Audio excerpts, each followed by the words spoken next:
Tudo parecia normal. Apenas mais um dia comum. Mas uma ligação telefônica para a polícia mudou tudo. Um corpo foi descoberto a aproximadamente 12 milhas de distância, deitado na base de um barranco perto da rodovia. Quem quer que tenha deixado o corpo ali não fez nenhuma tentativa de ocultá-lo.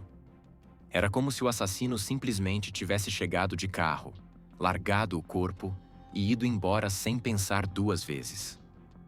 O exame médico revelou detalhes assustadores sobre os últimos momentos de Rebecca. Ela havia sofrido múltiplos ferimentos contundentes na cabeça, sugerindo um ataque brutal com um objeto pesado. Mas a causa final da morte foi estrangulamento. Queridos espectadores, por favor não se esqueçam de curtir, deixar um comentário abaixo do vídeo e se inscrever no canal para não perder os novos vídeos. Isso é muito importante para nós. Neste documentário, vamos examinar um caso real que aconteceu com Rebecca Gould. Ela nasceu em 28 de abril de 1982, na pequena e pitoresca cidade de Melbourne, Arkansas. Localizada no coração do condado de Izard, Melbourne era o tipo de lugar onde todos conheciam todos. Uma comunidade tranquila e unida, onde as pessoas se sentiam seguras em deixar as portas destrancadas à noite. Rebecca cresceu com 3 irmãs, formando um vínculo inseparável com elas, enquanto enfrentavam juntas as provações da infância.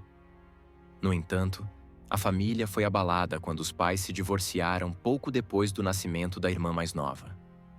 A separação foi difícil para todas, deixando as meninas lutando para se adaptar às mudanças repentinas em suas vidas. Apesar do impacto emocional, elas permaneceram resilientes, encontrando força na irmandade. Elas ficaram com a mãe, embora o pai tenha continuado presente em suas vidas. Embora tenha levado tempo, o divórcio acabou aproximando-as ainda mais. Elas se tornaram o maior sistema de apoio uma da outra, sempre cuidando umas das outras, compartilhando segredos, sonhos e dificuldades. As irmãs Gould eram conhecidas por seu relacionamento muito próximo, e não importava o quão desafiadora a vida se tornasse, elas sempre encontravam uma maneira de rir juntas. Após terminar o ensino médio, Rebecca estava determinada a continuar seus estudos. Ela se matriculou no Northwest Arkansas Community College e se mudou para Fayetteville, uma cidade vibrante que oferecia mais oportunidades do que sua pequena cidade natal. Uma de suas irmãs já estudava lá, o que tornou a transição mais fácil, e as duas se viam quase todos os dias. Ficar longe de casa nem sempre era fácil, mas saber que sua irmã estava por perto fazia tudo parecer um pouco menos solitário. Rebecca e suas irmãs visitavam frequentemente sua família em Melbourne, fazendo a curta viagem de 25 milhas sempre que podiam. Embora equilibrar os estudos e o tempo com a família às vezes fosse um desafio. Em setembro de 2004, a Rebecca, de 22 anos, estava à beira de uma grande mudança. Ela passou os últimos meses considerando se transferir para a Universidade do Arkansas, ansiosa para expandir seus horizontes e continuar sua educação. Finalmente, a oportunidade surgiu e ela planejou fazer a transferência. No entanto, antes de começar um novo capítulo em uma universidade maior, ela decidiu concluir mais um semestre em sua faculdade atual. Foi uma decisão empolgante e, ao mesmo tempo, agridoce, pois ela deixaria para trás rostos e rotinas familiares. À medida que o início do semestre se aproximava, Rebecca e sua irmã fizeram planos para voltar para casa no fim de semana, ansiosas para passar um tempo com a família antes que suas agendas se tornassem agitadas novamente. Rebecca tinha outro motivo para voltar a Melbourne. Seu namorado, Casey, morava em uma cidade próxima, e ela estava ansiosa para vê-lo. Seu plano era simples: aproveitar um tempo de qualidade com a família, visitar Casey e depois retornar à faculdade se sentindo renovada e pronta para o novo semestre. No domingo, 19 de setembro, Rebecca e sua irmã dirigiram até casa, animadas por uma breve pausa dos estudos. Elas passaram o dia colocando as conversas em dia com os entes queridos, compartilhando refeições e rindo de histórias. À medida que a noite se aproximava, Rebecca saiu para visitar Casey, que estava trabalhando naquela noite. Ela planejava ficar na casa dele e encontrar a irmã na manhã seguinte para voltarem juntas à faculdade. No entanto, quando a manhã chegou, Rebecca não apareceu no horário combinado. Sua irmã tentou ligar várias vezes, mas nenhuma ligação foi atendida. No começo, a família não ficou excessivamente preocupada. Rebecca era uma adulta jovem, e eles imaginaram que ela poderia ter dormido demais ou se envolvido em planos de última hora com amigos. Talvez ela tivesse decidido passar um pouco mais de tempo com Casey antes de voltar para Fayetteville. Mas, conforme as horas passavam sem nenhum sinal dela, a calma inicial se transformou em inquietação. Se Rebecca tivesse decidido ficar mais uma noite, pelo menos teria ligado ou mandado uma mensagem para alguém. O silêncio era perturbador. Na terça-feira, a preocupação se transformou em pânico total. Rebecca não havia entrado em contato com ninguém, nem com a irmã, nem com os amigos, nem mesmo com a mãe. Ninguém a tinha visto ou ouvido em mais de 24 horas. Sua mãe, incapaz de se livrar da crescente sensação de medo, contatou a polícia. As autoridades começaram a investigar imediatamente, refazendo os últimos passos conhecidos de Rebecca. Eles descobriram que ela realmente havia passado a noite com Casey antes de seu desaparecimento. Os policiais visitaram Casey em seu local de trabalho para interrogá-lo sobre o que havia acontecido. Casey contou à polícia que a última vez que viu Rebecca foi na manhã de segunda-feira, por volta das 8h30, quando ela o deixou no café onde ele trabalhava. Segundo ele, Rebecca planejava voltar à casa dele, pegar seus pertences e depois encontrar a irmã antes de voltar para a faculdade. Ele também mencionou que ela havia prometido buscá-lo no trabalho mais tarde naquele dia, mas ela nunca apareceu. Inicialmente, ele havia assumido que ela tinha ficado ocupada ou mudado seus planos, mas quando ela não apareceu, ele passou a noite com amigos em uma festa, sem perceber que algo estava errado. Ao ouvir o relato de Casey, a polícia pediu permissão para revistar sua casa, o que ele concedeu. O que encontraram lá dentro foi profundamente perturbador. O carro de Rebecca ainda estava estacionado do lado de fora, o que já era um sinal de alerta. Dentro da casa, encontraram sua bolsa com seus documentos junto de seu cachorro de estimação. Duas coisas que ela jamais teria deixado voluntariamente para trás. Ainda mais perturbador, sua pequena mala, que Casey disse que ela havia feito com algumas roupas, estava desaparecida. Conforme os policiais continuaram a busca, notaram algo alarmante. O colchão da cama estava sem lençóis e, em vez de estar plano, parecia colocado de forma irregular.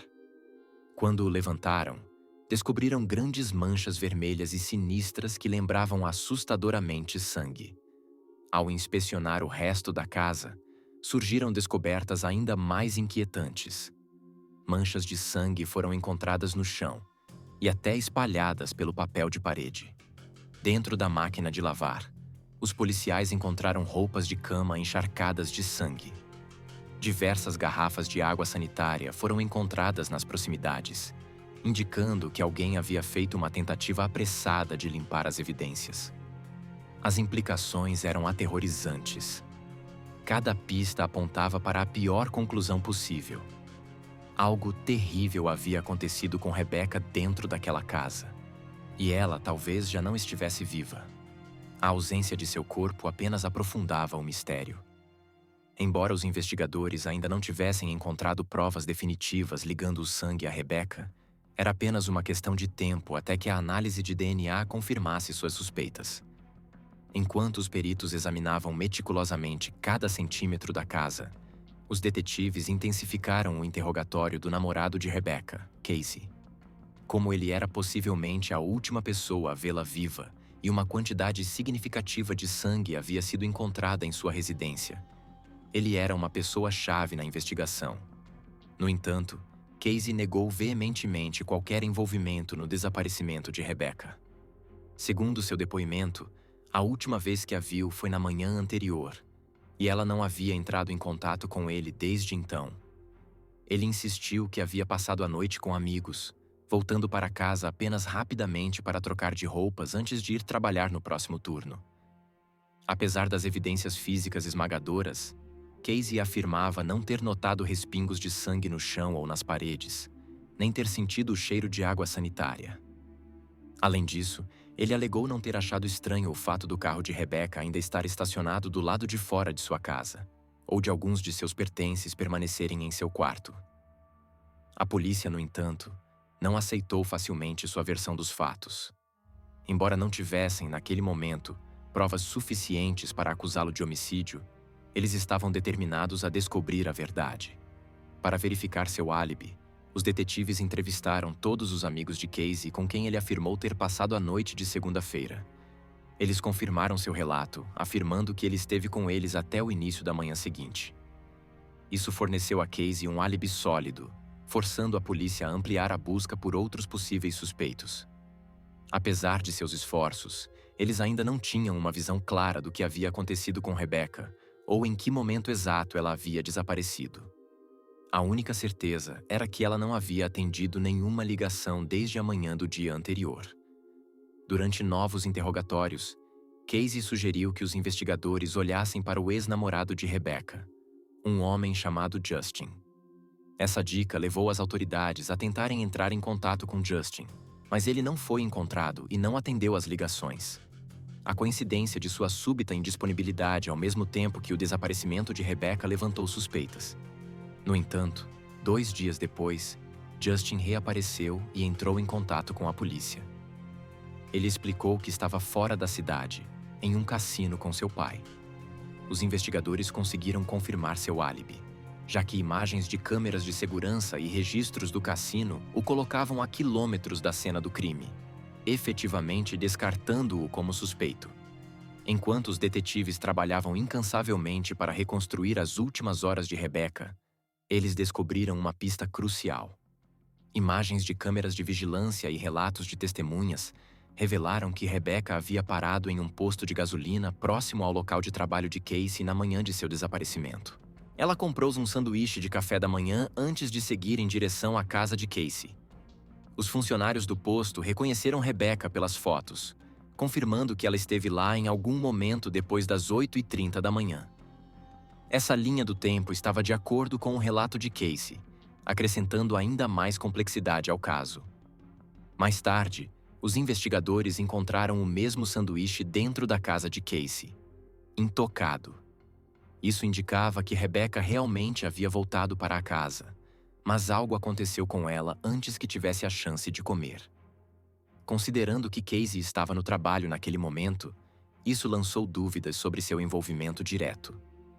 No entanto, as autoridades não puderam descartar a possibilidade de que ele estivesse envolvido de alguma forma. A investigação tomou um rumo crítico quando a análise forense confirmou que o sangue encontrado na casa de Casey era compatível com o de Rebecca. Além disso, os especialistas não encontraram vestígios de DNA estranho nas amostras. Isso apenas aprofundou o mistério. Se Casey não estava presente quando ela foi atacada, então quem estava? Os detetives ampliaram o inquérito, interrogando todos os amigos e parentes de Rebecca. Eles trabalharam com a teoria de que, se Rebecca tivesse sido atacada, provavelmente teria sido alguém que ela conhecia, alguém com um motivo pessoal.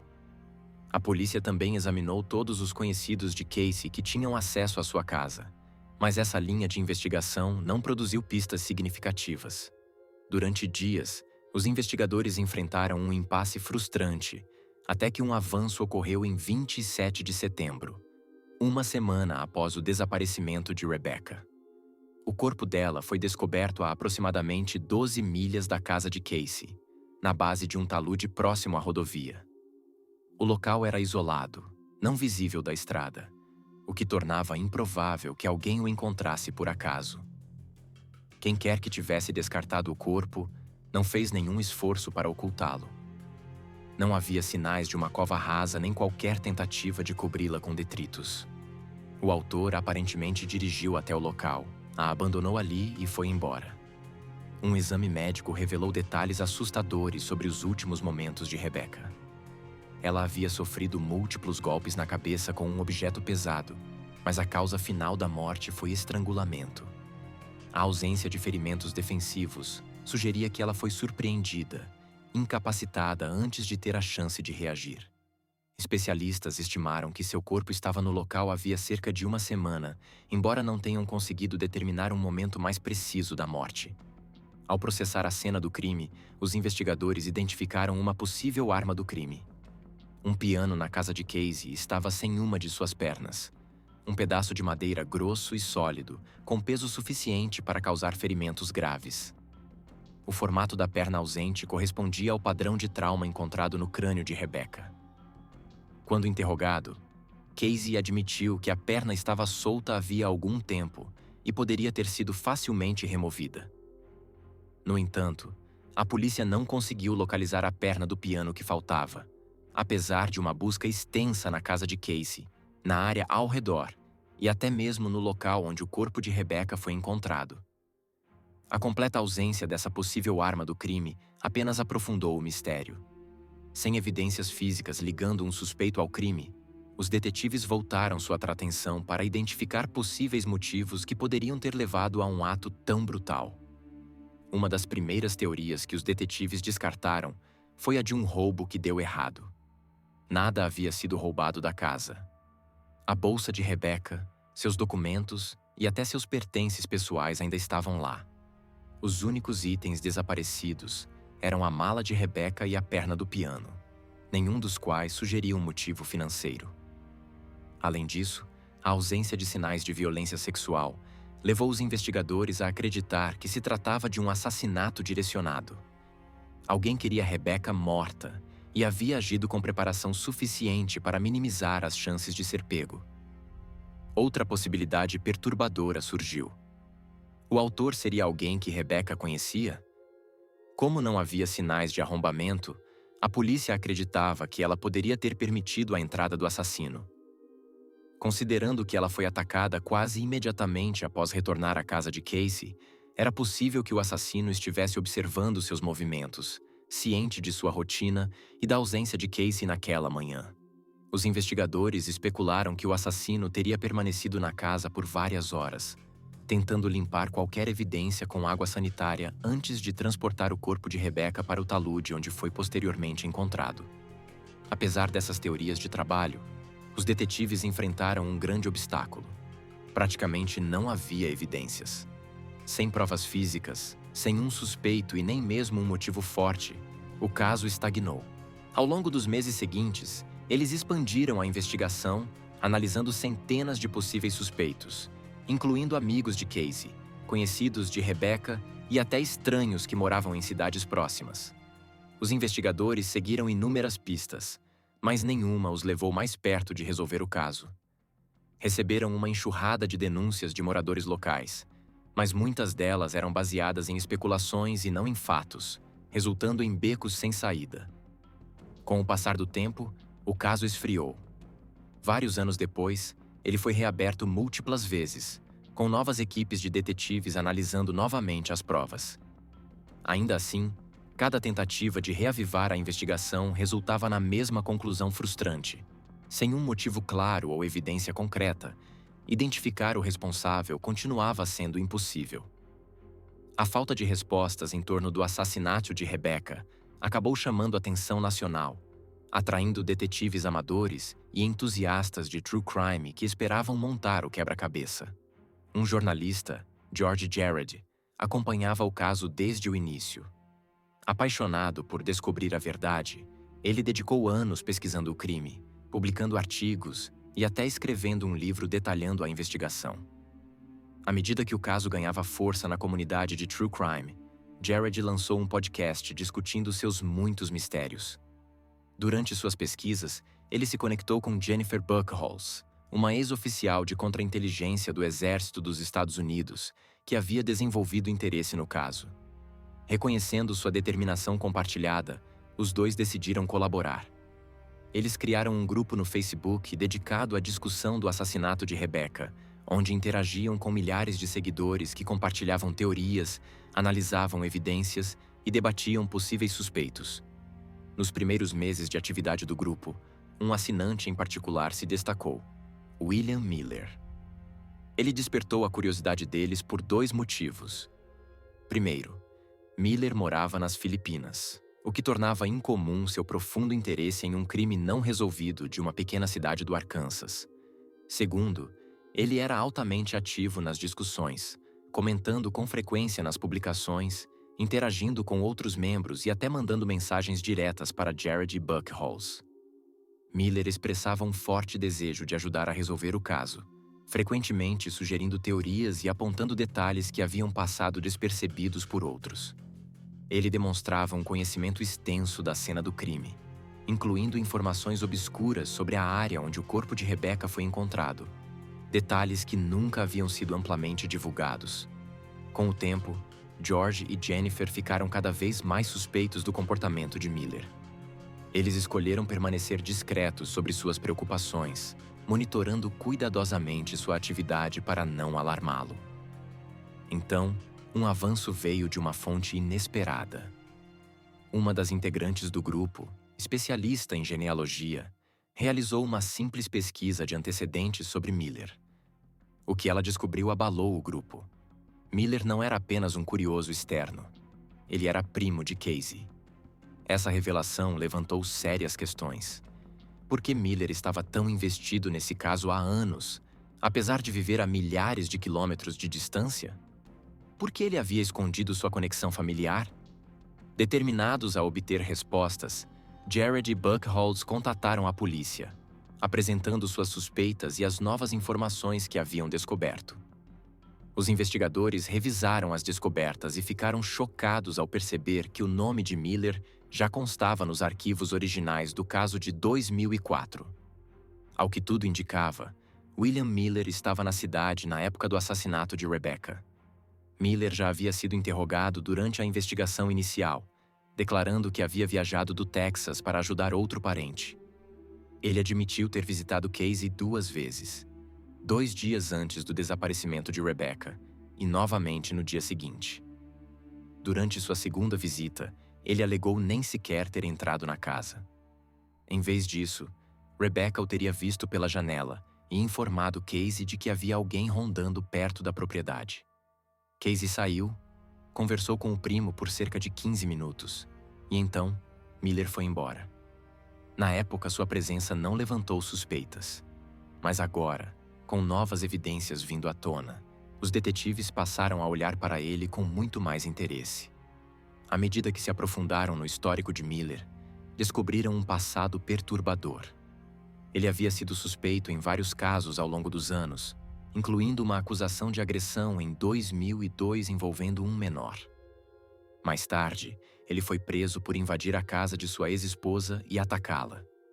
Apesar da gravidade desses crimes, Miller nunca enfrentou consequências legais sérias. Eventualmente, ele se mudou para as Filipinas, onde começou uma nova vida. Casou-se, teve filhos e trabalhou em plataformas de petróleo offshore. Os detetives estavam ansiosos para interrogá-lo novamente, mas com Miller morando no exterior, trazê-lo era quase impossível. Ele também não respondia às tentativas de contato. A polícia não teve outra escolha a não ser esperar que ele retornasse aos Estados Unidos. Isso finalmente ocorreu em 2020, quando agentes da alfândega notificaram as autoridades de que Miller havia reentrado no país e viajado para Oregon, onde sua mãe morava. Os detetives ligaram para a mãe dele na tentativa de localizá-lo, mas ela afirmou não ter visto o filho havia muito tempo. No entanto, os detetives sabiam que ela estava mentindo. Miller estava na cidade, e eles precisavam agir rápido. Percebendo que não tinham provas diretas ligando-o ao crime, a polícia formulou uma estratégia. Se Miller estivesse realmente envolvido no assassinato de Rebecca, eles precisavam encontrar uma maneira de extrair uma confissão. O detetive Mike McNeil, que liderava a investigação, adotou uma abordagem calculada. Em vez de confrontar Miller imediatamente com acusações, ele explicou casualmente que estavam conduzindo entrevistas de acompanhamento com todos os envolvidos no caso. Miller, aparentando ser cooperativo, concordou em falar e insistiu que não tinha nada a esconder. Em seguida, McNeil sugeriu algo inesperado. Perguntou a Miller se ele estaria disposto a fazer um teste de polígrafo. Surpreendentemente, Miller concordou. Ele então viajou de volta ao Arkansas para o que acreditava ser um acompanhamento de rotina. Ao chegar, O detetive McNeil fingiu ligar para o chefe de polícia local, perguntando se por acaso havia um especialista em polígrafo disponível. Miller, sem saber que isso fazia parte de uma estratégia, imediatamente ficou visivelmente nervoso e tentou direcionar a conversa para outro rumo. Enquanto isso, o detetive continuou a encenação, afastando-se como se estivesse fazendo os preparativos. Alguns momentos depois, ele voltou e informou Miller de que, por pura sorte, um especialista em polígrafo poderia chegar em apenas 30 minutos. Na realidade, o especialista já estava esperando na sala ao lado. Embora os polígrafos continuem sendo objeto de intenso debate e sejam amplamente considerados pouco confiáveis, tendo seus resultados considerados inadmissíveis em tribunal, os detetives não tinham interesse real no teste em si. Seu verdadeiro objetivo era psicológico. Eles queriam desestabilizar Miller, empurrá-lo para um estado de ansiedade elevada, em que sua compostura cuidadosamente construída poderia começar a se quebrar. Ao submetê-lo ao teste, buscavam explorar seus nervos, fazê-lo duvidar de sua própria capacidade de manter seus segredos enterrados. Miller, visivelmente inquieto, hesitou antes de perguntar relutantemente se os resultados do polígrafo poderiam ser usados como prova concreta contra ele em tribunal. O detetive McNeil, percebendo a oportunidade, respondeu de forma ambígua, escolhendo cuidadosamente suas palavras para manter uma aura de autoridade sem mentir descaradamente. Em alguns casos, podem ser, disse ele, evitando deliberadamente mencionar quão infrequentes ou insignificantes esses casos realmente eram. Sua evasividade teve o efeito desejado. A apreensão de Miller se aprofundou. Embora a incerteza o dominasse, ele acabou consentindo em fazer o teste, incapaz de encontrar uma maneira de recusar sem levantar ainda mais suspeitas. Como esperado, Miller falhou de forma espetacular. O examinador do polígrafo, seguindo o protocolo padrão, concluiu que Miller havia sido enganoso ao responder todas as perguntas críticas, particularmente aquelas relacionadas à sua ligação com o assassinato de Rebecca. Suas respostas o traíram, suas reações involuntárias do corpo expondo a culpa que ele havia tentado suprimir com tanto esforço. Os detetives estavam esperando por esse momento. Observando a ansiedade de Miller disparar, McNeil avançou sem hesitação. Sua voz, calma, mas firme, desferiu o próximo golpe. Analistas forenses, ele alegou, haviam reexaminado recentemente as evidências da investigação original e descoberto vestígios do DNA de Rebecca em amostras coletadas do carro de Miller. Na realidade, tais descobertas forenses não existiam. A polícia nunca havia coletado ou testado qualquer DNA do veículo de Miller em 2004. Foi um engano calculado, uma tática de interrogatório legal, porém eticamente duvidosa, projetada para levar o suspeito ao limite. A reação de Miller foi imediata. Sua expressão mudou, sua respiração falhou e uma onda de pânico passou por seu rosto. Ele ficou imóvel por vários segundos, sua mente correndo pelas implicações. McNeil aproveitou a vantagem, reforçando o ponto com insistência implacável. "Temos a prova", disse ele com certeza. "Você está pego. A única coisa que resta para você fazer é dizer a verdade." O peso psicológico do momento era esmagador. As defesas de Miller, já abaladas pelo interrogatório, começaram a desmoronar. Seus dedos se contraíram contra os apoios de braço metálicos da cadeira. Seu joelho tremia de forma errática. O silêncio na sala se estendeu, espesso e sufocante, antes que ele finalmente falasse. Mas não com uma confissão direta. Em vez disso, ele se agarrou a uma história desesperada e implausível. "Eu não a matei", ele disparou. Sua voz estava trêmula, mas determinada, agarrando-se a um fio de esperança de que os detetives pudessem acreditar nele. "Eu juro. Naquela manhã, eu fui à casa do Casey e quando entrei, ela já estava morta. Havia outra pessoa lá. Algum cara usando uma máscara. Deve ter sido ele." McNeil não acreditou por um segundo sequer. Seu olhar penetrou em Miller, sem piscar, seu silêncio pesado de acusação. Então, algo inesperado aconteceu. Miller inspirou bruscamente, depois prendeu a respiração. Seus dedos se fecharam em punhos antes de lentamente relaxarem. Ele olhou diretamente para McNeil, seus olhos escuros e ilegíveis. Outro momento de silêncio se passou, estendendo-se por uma eternidade, antes que ele finalmente expirasse e pronunciasse as palavras que os detetives estavam esperando. Eu vou dizer, fui eu. Sinto muito pelo que fiz. Segundo Miller, naquela manhã, ele havia saído para uma caçada nas densas florestas perto da casa de seu primo Casey.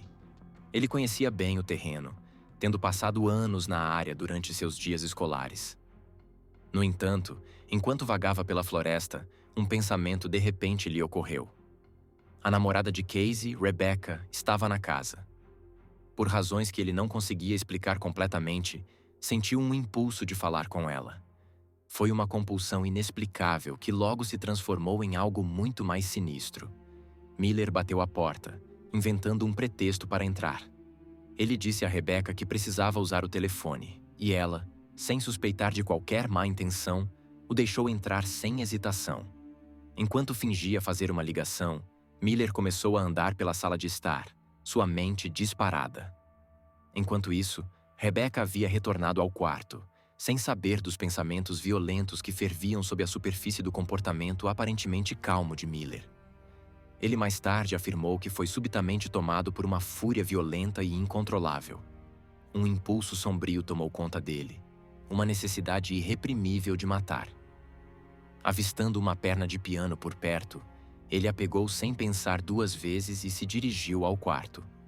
Rebecca estava deitada na cama, alheia ao perigo iminente.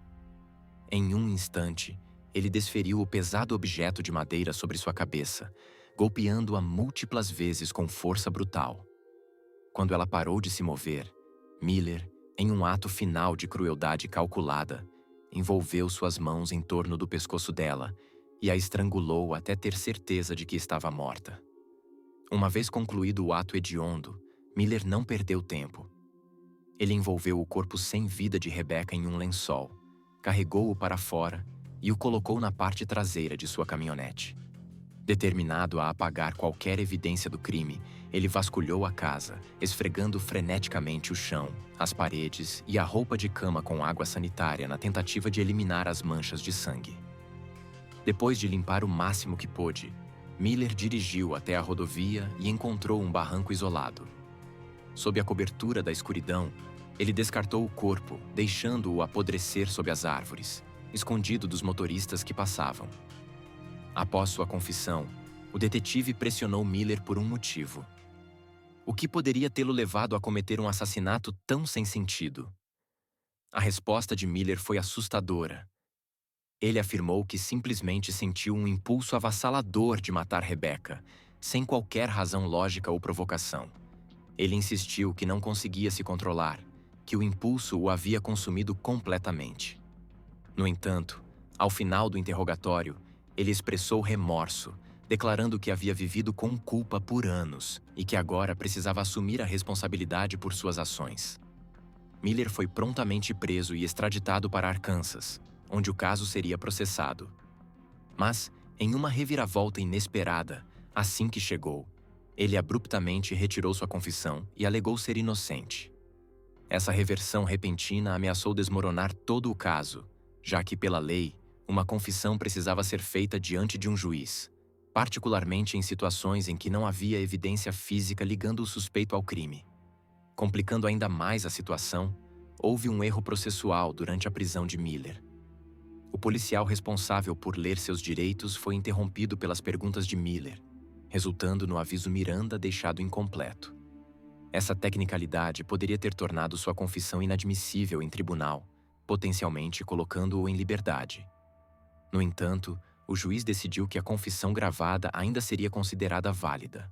A oportunidade de Miller de cometer o crime, seu conhecimento íntimo do cronograma de trabalho de Casey e seu relato detalhado, que correspondia perfeitamente à cena do crime, foram considerados evidências suficientes para prosseguir.